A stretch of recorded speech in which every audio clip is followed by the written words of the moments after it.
Hola, buenas noches, profesor Noé Irving Flores Cruz. Mi nombre es Emilio Isaac Flores González. Soy del grupo de Estadística y Probabilidad 1-500-0529. A lo largo de estas últimas 2 semanas estuvimos viendo sobre los datos agrupados por intervalos.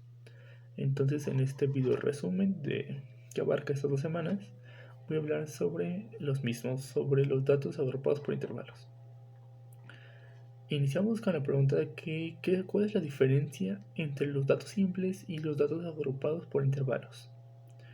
Como su nombre lo dice, los datos simples son datos simples. Se utiliza mejor dicho, la frecuencia absoluta, la frecuencia relativa en porcentaje y la frecuencia relativa en grados. De esta forma se puede obtener las gráficas como sería la gráfica de barras, mayor conocida, la gráfica de pastel y el polígono de frecuencias. También se puede obtener la media, la mediana, la moda, la variancia y la desviación estándar. Creo que sí es de esa forma, o si no lo estoy confundiendo un poquito el nombre, pero se obtienen esos datos. Pero con los datos agrupados por intervalos se obtienen más cosas aún. Se puede obtener el polígono de frecuencias acumulado, son frecuencias acumuladas, frecuencia relativa acumulada, las frecuencias relativas acumuladas en grados, en porcentaje. También se obtiene la marca de clase, los límites y las fronteras. Entonces, con estos datos que se obtienen aparte ya de las frecuencias,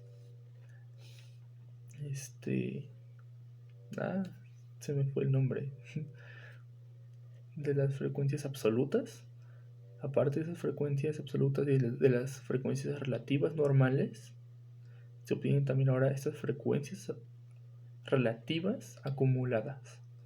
Entonces, como primer detalle, la diferencia es que hay una mayor cantidad de datos. Se maneja también con esto una mayor cantidad de datos en la tabla de distribución.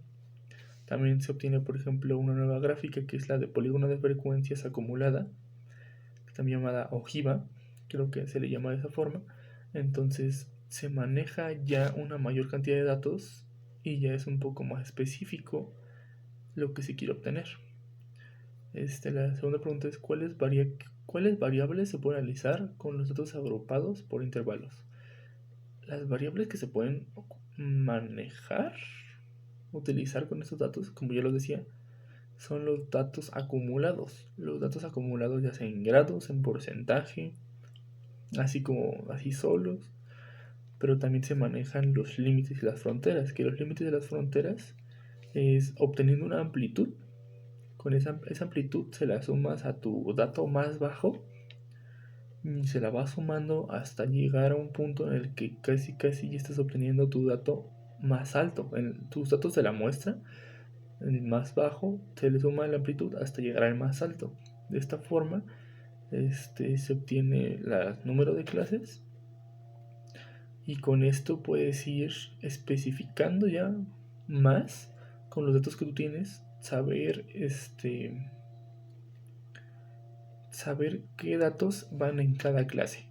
Entonces de esta forma no hay traslapes porque ya se maneja más con decimales. Si tus muestras, si tu número, sus datos, que son la muestra, vienen con decimales, ya no hay tanta probabilidad de que haya traslapes porque ya se puede ir diferenciando con las fronteras para más específico, así como también podrá ser con los límites.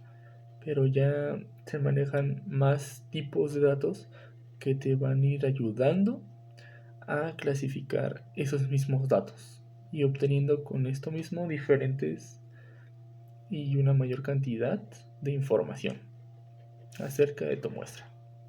¿Y qué aprendí en esta semana del curso? Bueno, en estas 2 semanas se podría decir sobre esto mismo, la diferencia que hay entre lo que serían datos simples y datos agrupados.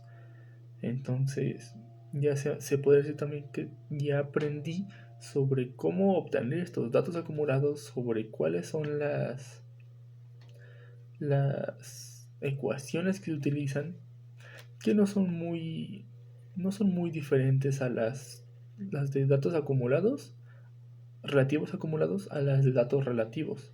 No hay mucha diferencia, nada más que se maneja los datos acumulados que se obtienen ya con los datos que tú ya tenías anteriormente, nada más se acumulan, así como su nombre lo dice, se acumulan. Entonces ocupa esos datos en vez de los otros. En este caso no hay mucha diferencia, nada más que ya se está manejando una mayor cantidad de datos y con eso mismo ya hay una mayor probabilidad de error, que esto fue lo que estuve viendo y lo que me pasó. Un simple error en un principio afecta a toda la tabla de distribución. Entonces también es ser más precavido, checar más y mejor todos los datos para estarlos viendo que no haya ningún error, porque si hay un error afecta todo. Ya afecta tanto la tabla de distribución, tanto las gráficas, tanto todo. O sea, afecta todo si te equivocas en un dato de los principales, de los iniciales, mejor dicho. Entonces aprendí a ser más precavido con esto, porque sí es más atención la que se le tiene que dar a todos los datos, ya cuando es una mayor cantidad, como en este caso, que fueron datos agrupados. Fue un tema muy interesante, o sea, es muy similar, pero es más interesante por todo lo que conlleva consigo. Entonces, se puede decir que aprendí un poquito sobre esto, y pues la verdad es interesante. También lo explico bastante bien en el video que mando, entonces no tuve problema con eso. Este, y pues la verdad fue, fue algo muy interesante de aprender todo esto. Entonces, disculpa tardanza, ya pasé los 5 minutos. Entonces, que tenga bonita noche. En mi caso, que es noche que lo estoy grabando esto.